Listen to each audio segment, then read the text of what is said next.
Baltimore, I'm coming home. We're going to wrap the Live and Alive tour up Saturday, June 28th at the Horseshoe Casino. It's going to be a great night. I got Justin Schlegel from 98 Rock going to be out there with me.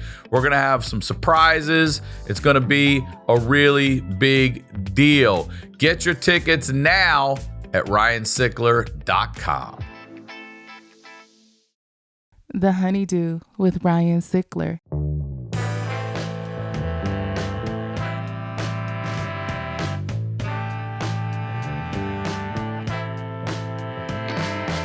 Welcome back to the HoneyDew, y'all. We're over here doing it in the Night Pants Studios. I am Ryan Sickler, and I want to say thank you to all of you. Thank you for supporting this show. Thank you for supporting anything I do. I don't care what it is. Even if you're just telling someone about the show, thank you for supporting it. And if you got to have more, then you got to check out the Patreon. It's been $5 since day one, and I'm not raising it. It is this show, the HoneyDew with y'all, and y'all have the craziest stories on the internet. I promise you. $5 a month.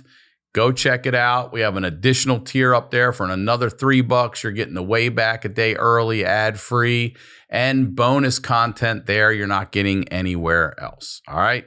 All right, that's the biz. You guys know what we do here. We highlight the lowlights, and I always say these are the stories behind the storytellers. I am very excited to have this guest on here. First time on the Do, ladies and gentlemen, Joe Dombrowski. Oh my God. Welcome to the HoneyDew, Joe. Ryan, can I ask you a question? Please. Okay, but you're a Baltimore guy, but where's this y'all come from? You use y'all a lot in your daily vernac. I do. So where's that from? So it comes from Maryland's below the Mason-Dixon line. We would say that? Oh, yeah. We were big y'allers in Maryland. Is that right? Mm-hmm. Interesting. Okay. Yeah. And I did live in Texas for 1 year when we were kids. Well, it got deeply embedded in like your esophagus. 4 to 5, somewhere 3 to 4. Yeah. We lived just outside of Houston in a town called Spring, Texas. Mm-hmm. And maybe Mm-hmm. I picked it up a little bit there subconsciously. A lot of it. A lot of it. I swear to God, when you told me you were from Baltimore, well, I would have known by all the crab paraphernalia. Yeah, it's but out there. I was just like, I was like, this is Southern man. I get it a lot. Anytime I talk here, I just met a guy from Texas the other day that told me he thought I was from Texas. Literally, just listening to you, you could have told me this is a Nate Land podcast, and I would have been like, that checks out. Yeah. Out. We're big Nate Land fans for sure, here, bro. For sure. Welcome to the show, Joe. It is a pleasure to have you here. Before we get into your story, promote everything and anything you would like. For sure. I'm on tour right now. It's going crazy. So you got to get your tickets at thejoedombrowski.com. But I just shot a special too. We were talking about it. Shot with the same people that Ryan's shooting with. That's coming out soon. Keep an eye posted on all my socials. You can follow me at the Joe Dombrowski everywhere, or just Joe Dombrowski on Instagram. And you'll find it when I can announce where it's going. So get ready for that. And come see me on the road. Trust me, you'll like it. Yeah, you're doing good out there, bro. Thanks, man. You are. I'm working really hard right now, too, because we got bigger goals in mind with our family, hopefully extending our family and things. So I'm hustling now to be able to relax a little bit when that time comes. Yeah, so, when you have family. Gone. Good luck with the relaxing. Oh, man, bro. thank you. I appreciate it. Good I was luck. a teacher for 10 years, though, so now yeah, I'm an we're going to talk alcoholic. about it. Yeah, for sure. But I being a teacher, I think that I'm going to be a really good parent because I don't think I'll be caught off guard very much because I understand a lot of like the development of a child too. I taught everything kindergarten to 6th grade, so I'm kind of ready for these little nuances. The hell of it all. Yeah, not that it's going to be easy, but I do think I am a little bit more prepared. Yeah, battle tested and prepared. I think. Well, let's go back to the beginning. Can we talk about your upbringing, your parents, and where you're from originally, and how eventually you get into teaching? So where are you from? I'm Detroit, Michigan. I was born in Detroit, Michigan. Was raised just outside of Detroit, and great family. I have a very stand-up oriented family. They don't do stand-up, but we are a big comedy consumption house. So they were even back in the day before you got into it. Oh my God, I'm a little kid. Yeah. I remember sneaking out because my parents are laughing so hard, and then I just joined them on the couch for Roseanne. You know what I mean? Like that.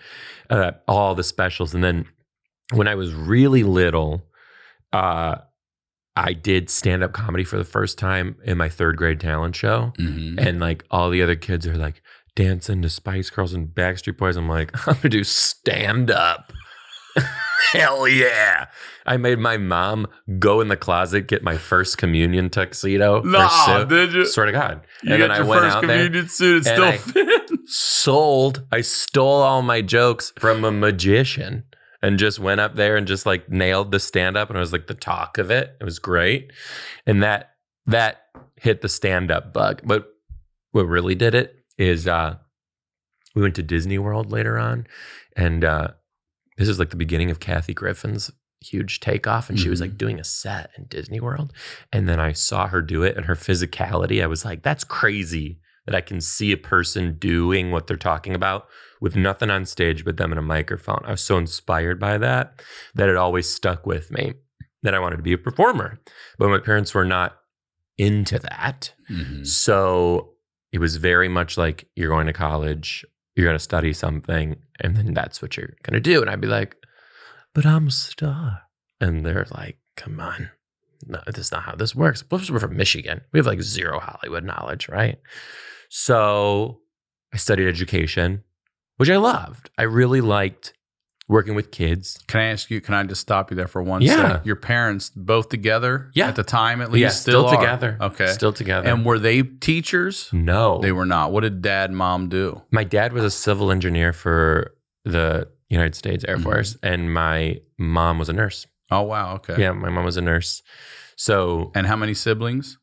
just me, baby. Oh, you're an only child. Aren't you lucky? All right. I'm an only child, so my mom is like obsessed with me. She calls it love, but the doctors call it Munchausen by proxy. Yeah. So we're very close. We're a very close family. All right. Close. So what leads you into wanting to teach then? Great question. So I was in a fraternity in high school. In high school. I was going to say, college. In high school what fraternity. college you go to? Central Michigan University. Okay. Go fire up chips.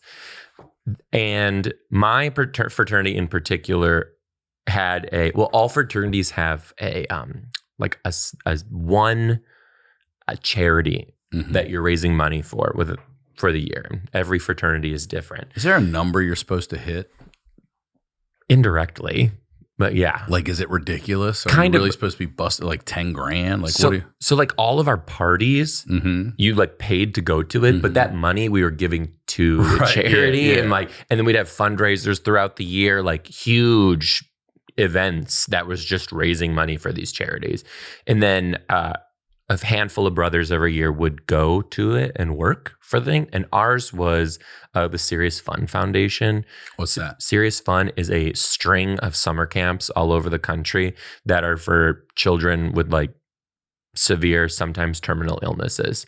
And every week is usually different based on what the illness is. There's a sickle cell week. There's a transplant week. That's my There's week, just sickle cell week. Do you have sickle cell? No, well, that's what they call me. That's the Tom and Christina have fucking nicknamed me sickle cell, and the whole world calls me that.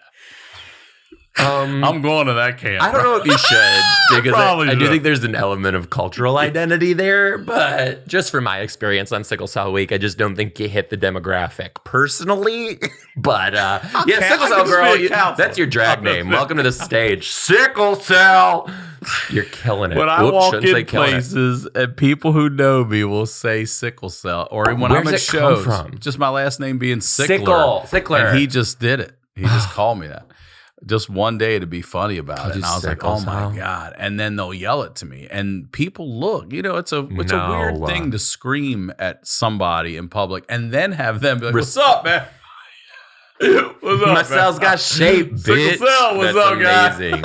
Yeah, That's amazing. I know. Sorry. Go That would ahead. happen. So I volunteered. I was one of the brothers who volunteered. Mhm. And my first time was all different situations. The kids were in all different situations. We had a kid in a wheelchair, and the event was the high ropes course, but everything at this camp was designed for kids with needs. So there was nothing that a kid couldn't do. Like all the boats, Even a kid in a chair could canoe. Like there was no limits. Like everything was specially That's built. great, actually. So like the high ropes course, there was even like you could hoist a wheelchair up. And then there was ramps up there that they could push themselves through, like in the trees. Something that a kid never thought they could do, right? So this kid's panicking and he doesn't think he can do it. He doesn't want to do it. And I was just like, I'm going to do it. I'm going to have so much fun. I can't believe you're not going to do it. Because like I'm going to have fun and go home and tell everybody how much fun I had. And that sucks that you can't. But you do you. Like, hey, you do your thing. And he's like, well, I could do it. I was like, actually, you can't. I was like, you already told me you don't. And I get it. You're too scared. And hey, that's fine. But I'm going to go have fun. He's like, I could do it. I'm like, I don't think you can. I'm playing this game with this kid. Finally, he's just so mad at me that he gets up there, has the time I thought you were of going to his say life. he gets up. Like, yeah. got out of the goddamn chair, Joe. He looks at me. He's like, you want to fucking go? Son of a bitch. Oh my God. Could you imagine? Well, that's why my name's actually not Joe. It's Jesus, Jesus. Personally, I do make people walk again. So this kid really goes up there. He gets up. He goes. How high are we talking here? Yeah, a normal 20 feet? huge, high as hell. We hoisted With him a up in his wheelchair. wheelchair. We hoisted him up and he was able to do it. And he had so much fun. And I remember looking at him up there and like his face going from fear to just uninhibited, pure joy without restrictions was life-changing for me. And I was like, I think I want to do this. I think I want to be a moment, teacher. seeing that kid really get it and have that moment for himself. I was Wow, like, I want to definitely dive deeper. Make that difference. So then I kept going back, was volunteering a little more, and it was great. I got my first teaching job just outside of Detroit. Loved it. Had the best staff. Was super close with them. And Where? What school? I taught in an area. If you can say. Yeah, for sure. I taught in Kego Harbor, Michigan, which was just on the border of Pontiac, Michigan. Okay. And we had a lot of students coming in from Pontiac. It was an older building, school of choice. So we had kids coming from all over the place. And is it elementary school? Only an elementary teacher. Only Yes. And now, what- are you familiar with the term Title I? No. Okay, so this was a Title I school. Which And means? a Title I school is a school where the majority of the student population, their families qualify for the kid to have free and reduced lunch and breakfast because of the income of what the dual income of the family is. I was a Title I kid. Then. Yeah. I had free lunch tickets. Yeah. So Okay. But everyone in there is this, you're saying? it has to be the vast majority. I don't know what the percentage is anymore. It used to be 50% or more, but all of the buildings except for one that I've taught in was Title I. Oh, all of them. Okay. Yeah. Oh, two. I sold my soul to the devil did private one year. That was wild. We'll talk about that. We should. What's your first day like? You know, getting in there and really, do you remember your first day? Are you nervous as hell? Are you excited? Or is it all of it? Or So I walked into that school thinking I was going to be Hillary Swank and change these lives. yeah. Like you couldn't have told me no. I remember I stood out there and I like shook all these kids' hands. I'm like, I'm about to do Freedom Writer's Diary to you. No, I was like brainwashed. You really, as a brand new teacher, think that there's like no holds barred and you're going to do it. But when you start to like realize the bullshit that goes on in education period, it's kind of wild. There's just so many, we're definitely going to get into this, but there's so much red tape around a teacher and education that to really get the students the education that they need and deserve is unbelievable. It's unbelievable. And you don't know that in your first few years as a teacher. You're just like going along with what you think is normal. But the first days were wild. A wake-up call for sure. But fun. Loved it. Loved working with the kids. You did? I did. And then did you work with any like kids with disabilities like you did with the camp, or was it? Please pause while my PTSD sinks back in. So this building that I taught at had this program, which was for the most severely emotionally impaired mental health disorder students, not in the school, not in the district, and the entire county had a special program in my building. And if you know what mainstreaming is, mainstreaming are where we take students who are in special education services and they are mainstreamed back into the general education classroom by slowly spending more and more time in there to go on. But I'm doing this with like severely emotionally impaired students, right? I had a kid who was being brought into my class, but they're like, Joe, but before we do this, you need to take special training to learn how to effectively restrain a child if they're attacking you for your safety. Effectively, can I just get a taser? I was like, are you fucking kidding me? So they send me to this 2-day training and I come back and then the kid starts going to my classroom. Day one, he comes up to me and he goes, can I tell you something? I was like, sure. He goes, run from the zombies, run, run, run. I'm like, I'm going to have a bleach martini when I get home. This is insane. This is a little kid saying this shit to you, dude. So then he's a runner. He's a runner. He takes off at recess all the time. And where's he going? Just off property? He's trying to get away? CVS? Just wherever the hell he wants. Yeah. Down main roads. He's done this. So they give me the training, right? So I know how to effectively secure this child if I do. Is there a way? Is there a way to? Yeah, it's like is there a technique? Well, the first thing is like you can't be by yourself. Yeah, it's a like child. You gotta like in this way that doesn't like harm them. I'm like, I get it, but also at one point this kid's running in oncoming traffic. You know what? Honestly, whatever you taught me, I don't really care. If we happen to snap a wrist on accident and save him, you'll have a cast on. I'll get sued, but at least you're alive. Yeah, thank me later. So anyway, we had this man in the building who worked for an outside service who kind of did recreational activities with the kids. He would organize games after school, teach them how to play basketball, that sort of thing. He's not employed by the school or the district. Okay, so whenever this kid would run, they would call me over the PA, send someone up to my room to cover me. Since I had the training to effectively restrain this kid, they're like, oh, he ran, can you go get him? I'm running all over the town. Also, just because you have the training doesn't mean you got the fucking road work out there and the cardio to go chase some fucking 8-year-old kid that's got lungs that are never endless. In what job do they say, hey, here's these extra things? And they're actually really physically demanding.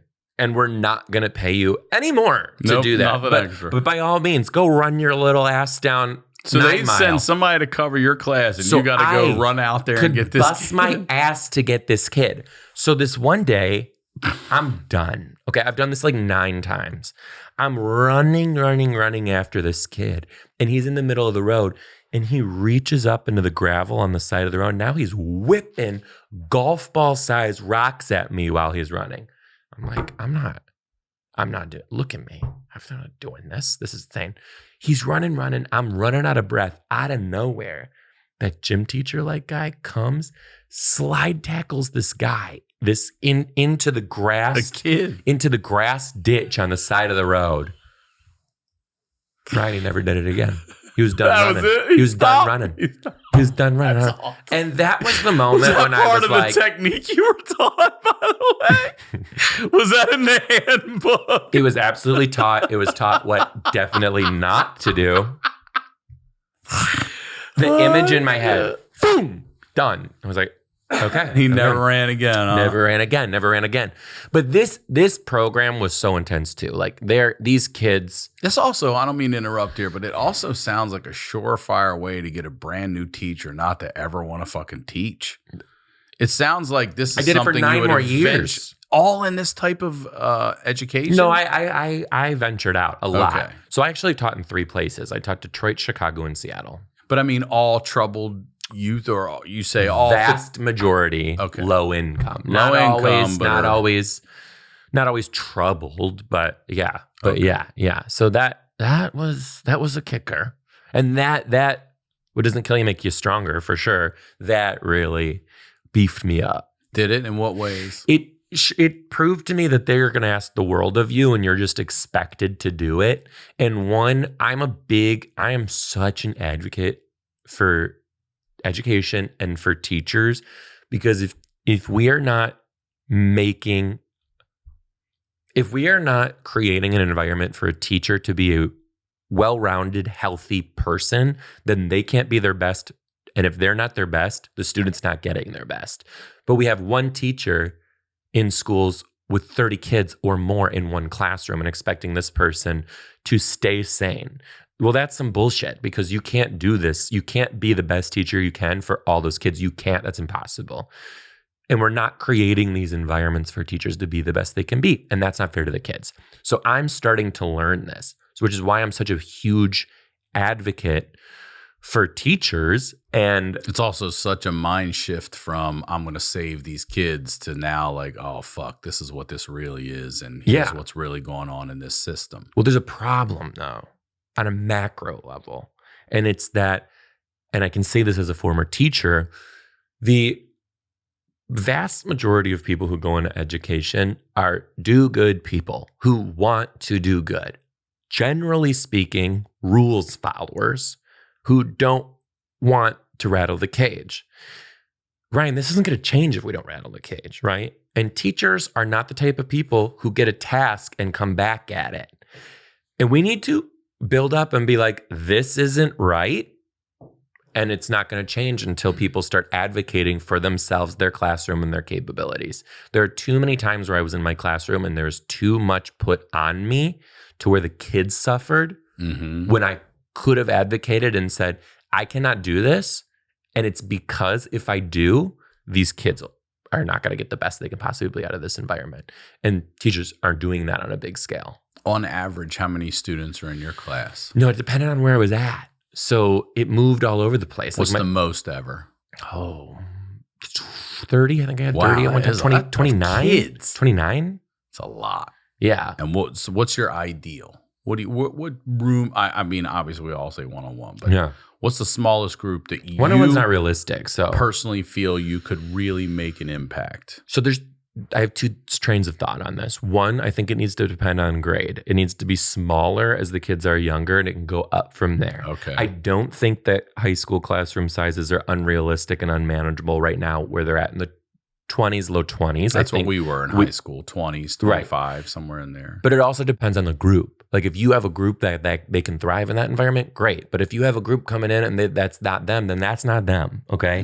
Kindergarten, for sure, 10 to 1 teacher with a paraprofessional for extra assistance is healthy. But the biggest thing is there needs to be social work. And social work is typically in public schools, 1 teacher covering 4 or 5 buildings. And it needs to be 1 teacher, 1 social worker per grade level who follows these kids from kindergarten to 8th grade. So they can learn them, understand them, relate to them, know what works and what doesn't, history, and build a long-lasting relationship that can change a student if they're in some sort of like mental distress or whatever it is. Well, speaking of mental distress, what happens to you mentally when you realize, oh, fuck, I'm in a system that's broken and has so many problems, and now I'm in it, and what am I going to do? Do I continue? Do I get out? Like, where are you personally with that? I'm different. I loved it, but I never let teaching define who I am as a person. And as we were talking about a little bit ago, stand-up was something I always loved. Performing was something that I love. And as a teacher, especially a teacher in the first 5 years in the United States, you need a second stream of income to live. I wanted to say that too. When I was a kid, I'm 52 next month. When I was a kid, I was going to say, you son of a bitch. I moisturize, right? A teacher could buy a house. Yeah, what's that? You know, a teacher could really buy a house back then off of a teacher's salary. And I feel like they're probably making damn near the same amount of money they made 30 fucking years ago. And they can't afford anything. 2010, 11, I'm making like $32,000 a year. No. Yeah. As a full-time teacher? Yes. 30? And paying for my health insurance is coming out of there. My taxes are coming out of there. And my teacher union dues, which at the time you had to be in the union. So that's all coming out. So what do you really, how old are you at the time? 23, 22. Okay. Yeah. And you're making what? Would you say 30? 2,000? I remember my first check came in and it was 3 digits long. And I said to my mom, I was like, I think this is wrong. And she just laughed at me because she was like, no, baby, that's right. That's right. And I was like, I can't. Well, now on top of everything they deducted, I have to pay my car. I got to pay rent. I got to pay groceries. Life. And then at the end, you're left with $100. Right. And that's real. And that's a lot of people's reality. And so you got to work a second job, open an Etsy shop, do volunteer, like work the school functions and make a little extra money, whatever. Mine was comedy. So I'm doing improv, sketch, and stand up for whatever I can make. All while you're teaching? Yeah. And from your 20s and stuff? Yeah. All around Detroit to do a $20 spot so I can put gas in my car for the week or whatever it is. And you took 2 shitty job choices. No, bro. I took 3. I was a spin instructor too. Whoa, what the fuck are you talking about? Where are you finding time to do that? This was my life. Hey guys, Ridge Wallet is a new sponsor here. Now, this is my Ridge Wallet. I've been a Ridge Wallet dude for a few years now. But I used to be the guy that had the fat wallet and all the cards and my insurance. And now everything's digital, y'all. It's on your phone, and whatever you need to keep can go right here in this Ridge Wallet. Cash band on the back. It's also easy to slide in that front pocket so you don't get pickpocketed. This is the best wallet I've ever had. I'll never own another one. Ridge wallets are ultra slim, extra sleek, and surprisingly spacious, holding up to 12 cards plus cash, all without turning your pockets into a lumping mess. Crafted from premium materials like titanium and carbon fiber, it's built tough to handle whatever life throws at it. And with over 50 colors and styles, Ridge Wallet isn't just functional, it's personal. So whether you want Black Forge carbon fiber, a wallet that features your favorite NFL team, or one that just matches your vibe, they've got you covered. Plus, it comes with built-in RFID blocking tech to keep your card info safe from digital pickpockets. Ridge is so confident in their quality, they offer a lifetime warranty. It's literally the last wallet you will ever have to buy. Right now, Ridge is having their huge Memorial Day sale. Get up to 40% off at ridge.com/honeydew. Just head to ridge.com/honeydew to see their biggest sale of the year. After you purchase, they will ask you where you heard about them. Please support our show and tell them our show sent you. I'm telling you, if you've been wanting a Ridge wallet, now is definitely the time to do it. Ever had a scary night of sleep, and not in the like creepy basement kind of way? We're talking those nights where you're lying in bed, you're stuck thinking about that one decision or that one moment you'll never live down. If you've ever been haunted by your own history, welcome to the Honeydew. But here's the good news. You don't need a therapist and a time machine to fix your sleep. You just need GhostBed. GhostBed is a family-owned company with over 20 years of experience and more than 60,000 five-star reviews. Every mattress is handcrafted in the USA and Canada with premium materials. Right now, their Memorial Day sale is live, and it's their biggest deal of the year. You'll save big on every mattress and get an extra 10% off just for being a Honeydew listener. If you're not sure where to start, you head to ghostbed.com/honeydew. Take their sleep quiz. You also get a 101-night sleep trial, free shipping, and a 20-plus year warranty, twice the industry standard. I'm going to say this too. They don't just have mattresses. They've got great pillows. I've got some pillows from GhostBed. Love them. Use them all the time. Super comfy. So not just mattresses. All right. Here's the move. Visit ghostbed.com/honeydew and code honeydew to get an extra 10% off your order on top of the Memorial Day sale. That's ghostbed.com/honeydew. Promo code honeydew. Better sleep, funnier memories, and way fewer regrets. Now, let's get back to the do. This was my life to live. I would wake up at 4:30 in the morning to teach a 5 o'clock in the morning I can't even hear cycle that, class. All right, you're keeping yourself in shape by Then doing I would go home, shower, teach a full day of work, sometimes teach another cycle class, and do a set at night before I went to bed and do it all the next day. Hustle. So you're making $30,020 a year with the comedy input, yeah.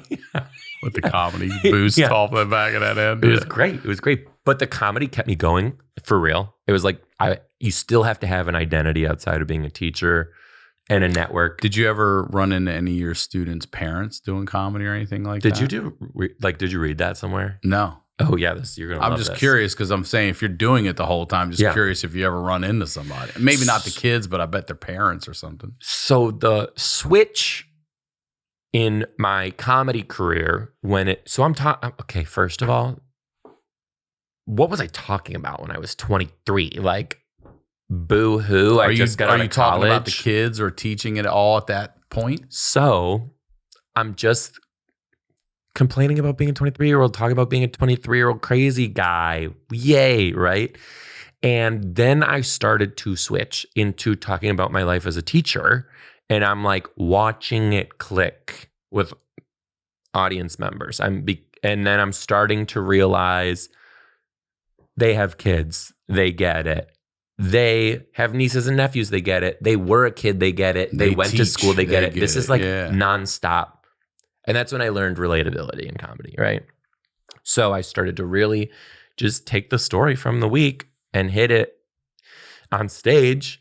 And it's working, it's working, it's working.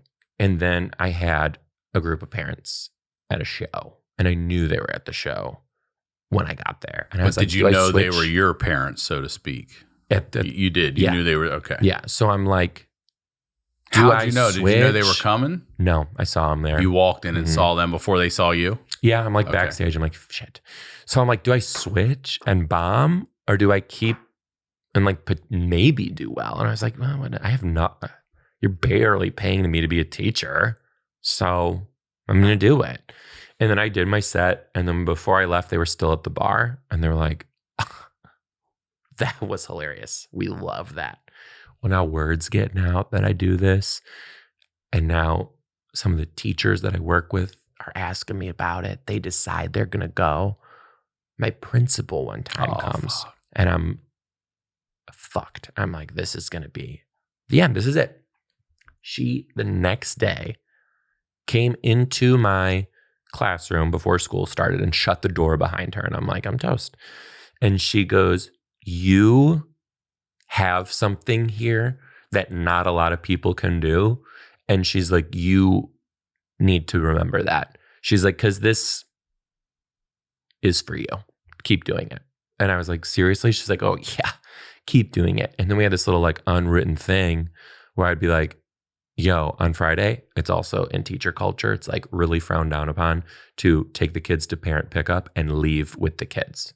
That's like not a good look. What do you mean? Like if I go, you got to take your whole class down to the bus line or the parent line and you take them, you send them off on their way. And then you go back in and fix up whatever you got to do in your classroom, talk to whatever teachers you got to talk to, whatever you think.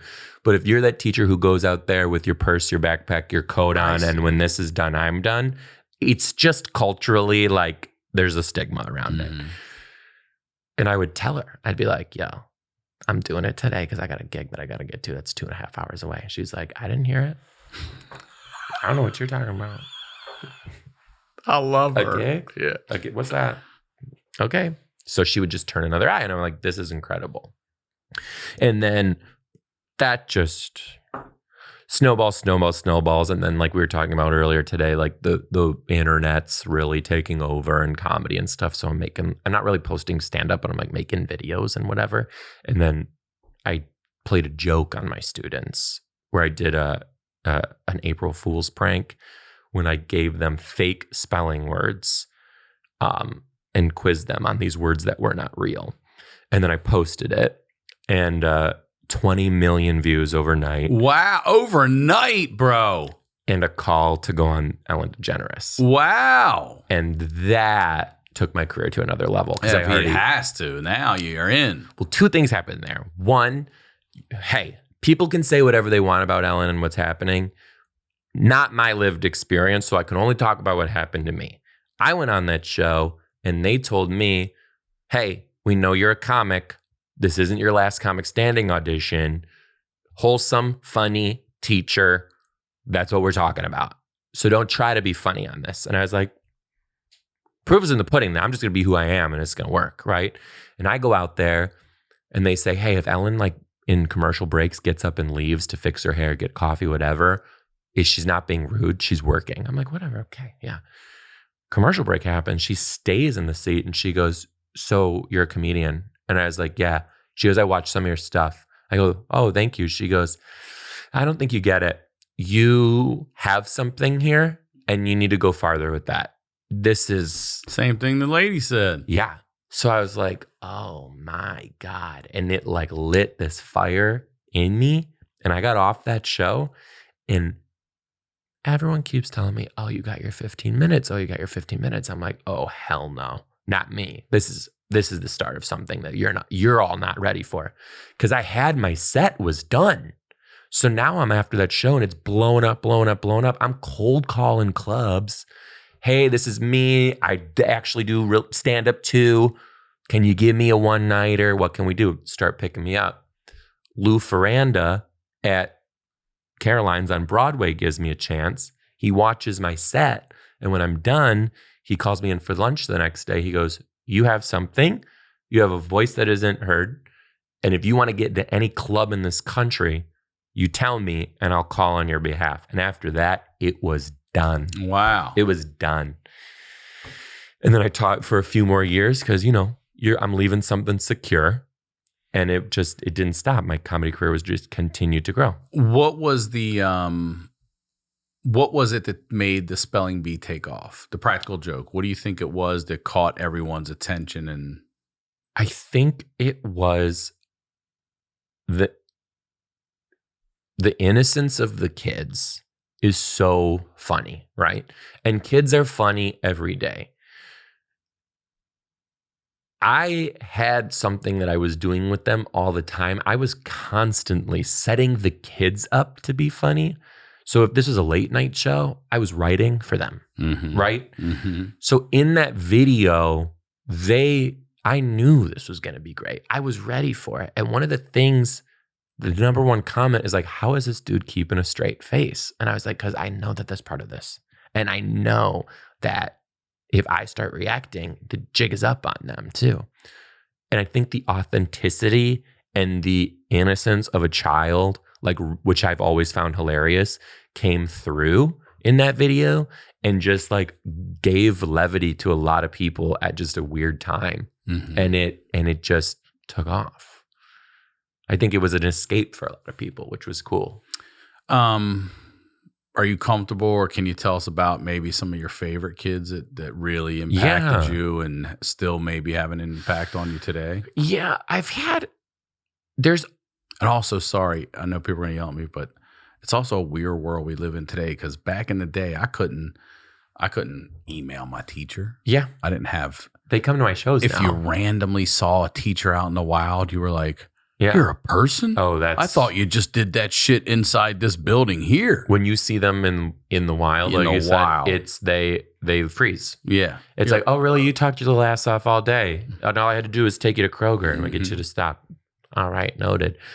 But there's always kids that make an impact. One of the coolest things that's happening right now is like a lot of them are post-college working.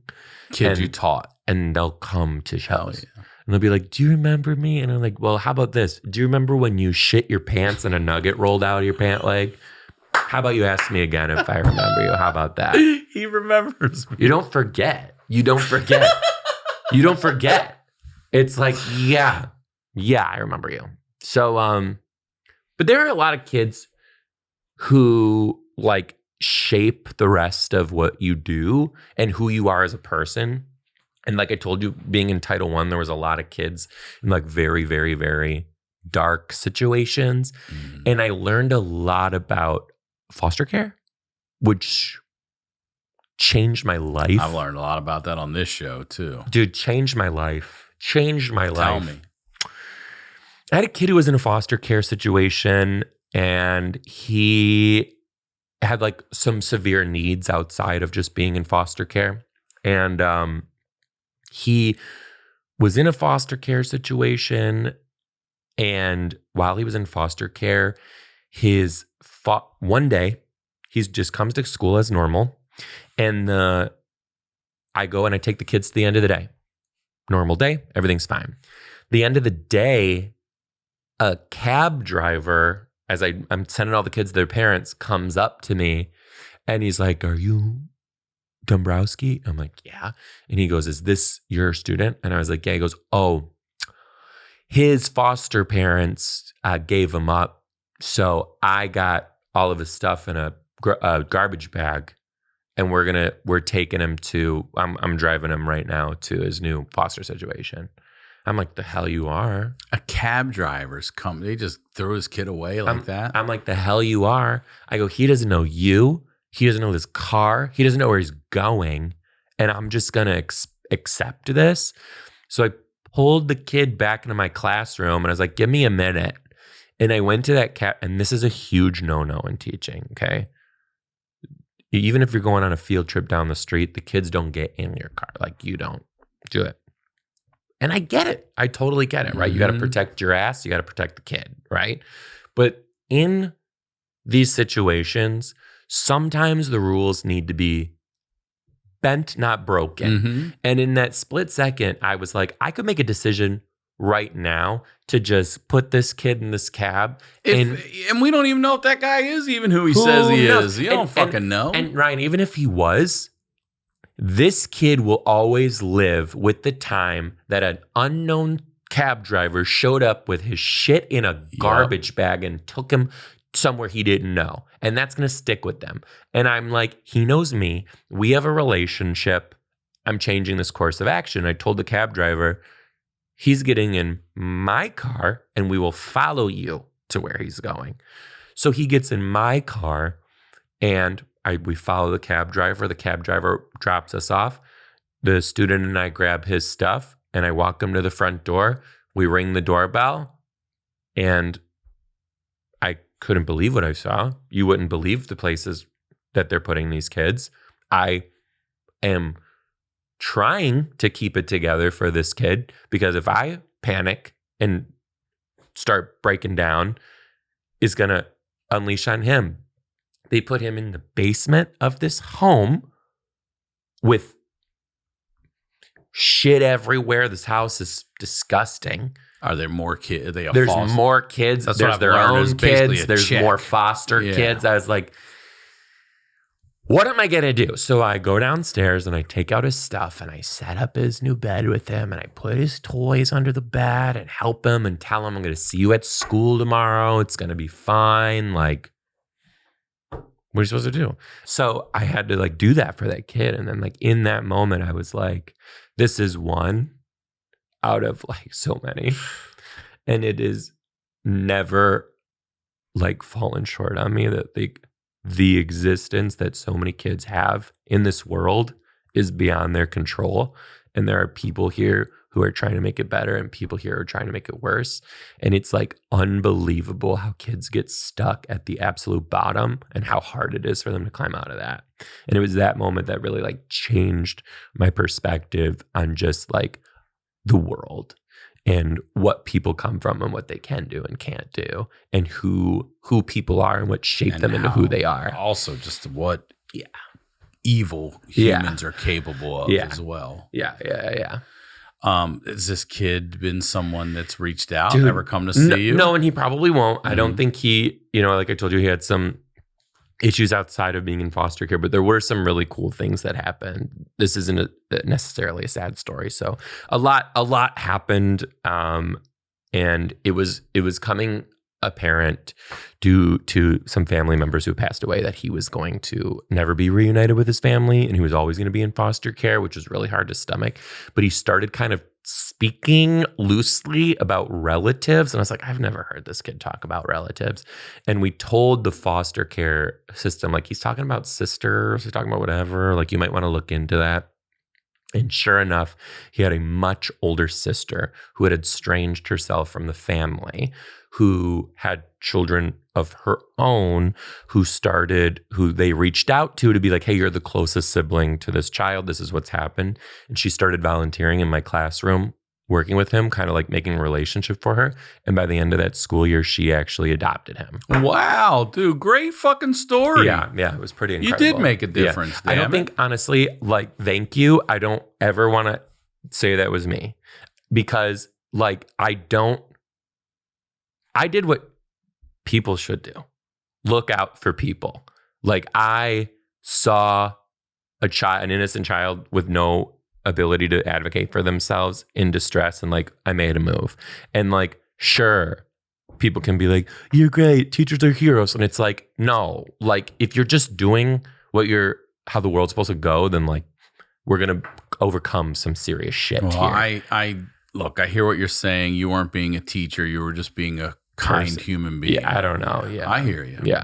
But you were in a place to do that for this kid. And sometimes you can't save every single kid, but you can help put them on a path and just aim them in the right fucking direction. A lot of times that's enough to get someone, just spin them around and we go that way. Yeah. Well, go that way.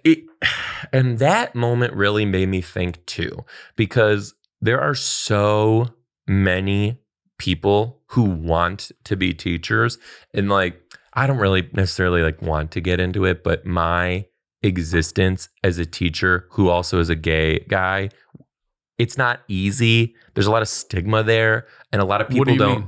Oh God, it's just being you mean a male gay teacher, just to be gay, just to be a gay teacher in the school system. Period. Yeah, it was so hard. There's like there's so much bullshit around it, and then there's schools and districts who like, you can't be gay or any rainbow, anything, and you can't be a teacher. Like, it's really? like, bro, yes, for sure. I didn't. Are they allowed to even ask? I mean, this is all stuff that if they ever said like, why did you let this person go? Oh, they were late 5 years ago.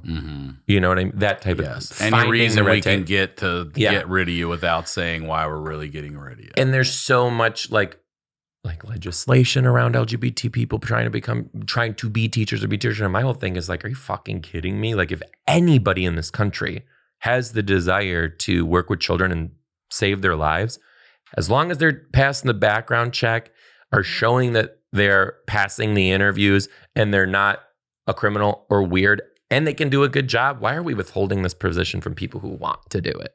You need strong, passionate people who care. You're sitting here telling us what teachers get paid. You're willing to volunteer. And again, what you say, the key part there is do a good job. Yeah. For that amount of money to do all of that, to sacrifice your mental health, your emotional. So you did that for 9 years. Yeah. So what makes you finally say, all right, I'm going to shift out of this and into full-time comedy? I loved it. That's what I'm saying. I can tell you did. But I loved working with the kids. The bullshit, I call them the 5 Ps or 4 Ps, parents, politics, paperwork, and poop. No. Is that 4 Ps? Is that it? Yeah. No, I'm done. Parents are a problem, huh? Parents are a huge problem. And sometimes a huge advocate. A lot of the times a huge motherfucker. You ever have almost have anybody really get at in your face about their kids? Yeah. Really? Oh, yeah. They get aggressive, huh? Oh, yeah. And, you'll hear a lot of the dads or the moms mostly? I've had both. Yeah. Equal. I've had both equal. It's not just a dad trying to come in and flex on you. Mom's in there too. And you'll hear a lot of teachers say, well, a lot has changed since when I first started. I taught for 9 and I saw that change, like for real. You have tenure? I did have tenure. Yeah. My teaching certificates have all expired. So, plus, I mean, they're going to watch back clips of what I'm doing now. I'm not going back. Wait, let me ask you this. What was the most, when you were done, what was the most you were being paid as a teacher? Like, what'd you cap out at? So, that is a little bit of a loaded question in my experience, because I moved from the Detroit area to Chicago to Seattle, progressively more cities. So I don't think it really, with more experience too. And teaching is so linear that like you move up with every year. Right. So it's like, that's kind of a loaded question with my experience. Okay. But I can tell you it's extremely rare for a teacher in this country who's been teaching for 30 years to hit $100,000. Come on. Yeah. Just a regular high school teacher's not hitting $100,000? With their masters. They have a master's and they're not? That you're not reimbursed for. Yeah. Now, I don't want anyone coming from the comments. This is from what I know at this time. I'm sure there's districts that's not true, but I can confidently tell you it's not most districts in the U.S. Wow. No wonder nobody wants to get into that. This is what I say all the time. You have to make this a lucrative profession.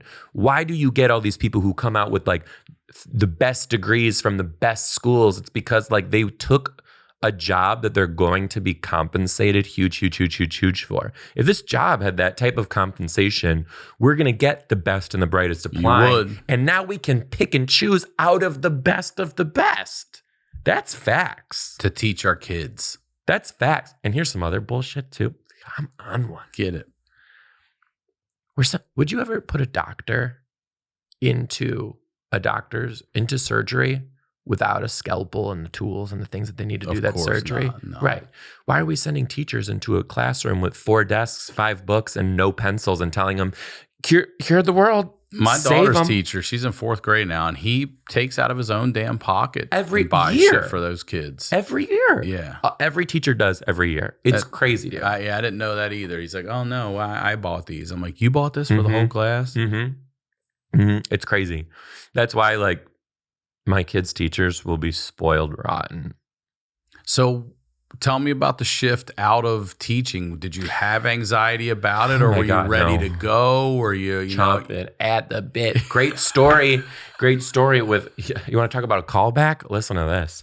So my husband, who was not my husband at the time, was very, he's very pragmatic. He works for a really big company where it's very much like I told you, we run on facts and data, right? So his whole thing is like, you need, as a comedian, to make your salary as a teacher in one summer so that you can take that next school year off and just do comedy, because you already made your teaching salary. So now you have enough to what you would have lived off the year. $50,000, we're going to knock that out in the summer so that we got the whole year without having to go back to teaching. Right. So that's what he ends up telling me, okay? So I did it in a month. I went balls to the walls for a month, and I did it. And I'm like, I'm sitting pretty here. Well, Ryan, I told you what a teacher makes. Yeah, I was going to say, you ain't sitting that pretty. It wasn't that hard. But then, right, I did it in a month. Now, I don't want anyone to get it twisted, too. Comedy is, when you're getting off your feet, it's about diversifying that revenue stream, too. So I'm taking brand deals, and I'm doing a podcast, and I'm working the road, working with other comics, and still doing small sets for even more money. Like, I'm making it happen. But I was dead set on it, and I made it happen. So I was to leave the next school year, and the wheels were already turning because I was taking a lot of time off my last year. Okay, I was taking so much time off that I started to realize that this isn't right for the kids. They need a teacher who's going to be here and present. And I'm gone every single break. I come back, I'm not refreshed. I'm gone. I'm taking off a lot of Fridays. This isn't right for the kids, right? So my boss, before I made the decision to officially leave, she's like, I want to talk to you. Do I think you're a great teacher? I think you're good. Do I think you're a great comedian? She goes, I think you're good. She goes, but I don't think you'll ever be able to be great at one of these things until you give it all of your time. One of these things you have the degree for and can always come back to. And one of these things, I think if you don't strike the nail while it's hot, you might not get this opportunity again. And I said, am I fired? And she said, no, but I think you know what you have to do for you. And I was like, I want to be mad. Really good people in your life, dude, give right? you a fucking thumbs up. And at first I was pissed. I was pissed because I was like, how is she going to tell me that? And then when I really reflected on that, I was like, no, the spirit of Mahatma Gandhi came into this woman so she could tell me the truth. This truth seeker came and told it to you straight, like people should. And I was like, God damn, that's true. So then I left, and I did it, and it was awesome. Pandemic happens. I lose all of my dates, and we're all struggling, as all of comics did. And I'm like, shit. I think I need to go back just to continue bringing a good, normal revenue stream in that I can consistently count on. Were they even doing in person back then, though? That's part of this. So I applied for a kindergarten position that opened at the school down the street from where I lived at the time. I got the position, and it was half of the year was virtual, and the other half was in person. Yeah. And best year of my career. You had a good time. So that was the one and only year that I taught kindergarten. My whole career, I wanted to teach kindergarten. So this was my time to actually be able to do it. And every day it's like your own PBS show. It's not in kindergarten. It's not really education. It's edutainment. Yeah. You're over there like, I'm like, yo. And, yeah. Let's count these syllables. Like we're ducks. Go. It's just great. It was fun. Really fun. Really, really fun. Let me ask you, what do you miss the most about teaching? I miss the collaboration. With the kids or the other teachers? With other adults. You know, this career can be you. So for anyone listening, you start with your people. You're with them all the time. And then you get to a point where you can go out on the road and make your own money. And now you're literally by yourself. And we don't see each other unless there's a festival or we work together. Yeah. And hopefully one of the features for the weekend is cool and you have a buddy for the next 2 days. But it might not always be the case. So I miss that collaboration. It is a solo sport. It is a solo sport. Luckily, the show that I'm running at the Comedy Store right now, my straight friends, I run with my best friend, Richie Armani, and that has lit some new creativity because now we're collaborating all the time and working together again. But other than that, it's an isolating position. So I do miss the collaboration. I do. Any of the teachers you worked with come see you? Oh, yeah, all the time. They all supported it? I've worked with some incredible people with a lot of passion and drive who really just love what I'm doing. Any of the people that gave you that great advice, have they come to see you? Yes. Yeah? And they were like, you made the right decision? Yes. That's fucking great. Yes. And the ones who tried to hold me back have never come. Have never come? Not one of them be like, I was wrong. And I'm fine. Bye. This has been great, man. Thank you Ryan, for doing this. This really, you caught me off guard. You run a good cried. shit. I did. What was that? That's called real I feelings must and being be a real human. person. Yeah, it's crazy. Before we totally wrap up here, I'd like to ask you advice you would give to 16-year-old Joe Dombrowski. What would you say to this kid? This truly sounds cliche, but I wish I picked up on it sooner. Nobody is going to believe in you more than you. Nobody. You can listen to people who are telling you can do it, you can do it. If you don't believe you do it, bitch, you can't. You can't. If you can look at yourself at the end of the day and you say, I can do it, you can. And if the people around you aren't building you up, you need new people, okay? Agreed. Right? And even when you're the most successful artist in the world, that didn't happen because they had great agents and they had a great team. That happened because those people believed in their worth and their talent and their voice, and they went for it. So no one's going to believe in you harder than you. You're steering the ship. Go where you want to go. That's great advice. Yeah. I heard a long time ago, the man who thinks he can and the man who thinks he can't are both right. Boom. Which one I've are never you? heard that. Which one are you? I like that. Yeah, man. Thank you. This is a great episode, come on, Joe. man. Thank you very much. New friends. I like that. As always, Ryan Sickler on all social media. Come see me on tour. Tickets are on my website at ryansickler.com. We'll talk to y'all next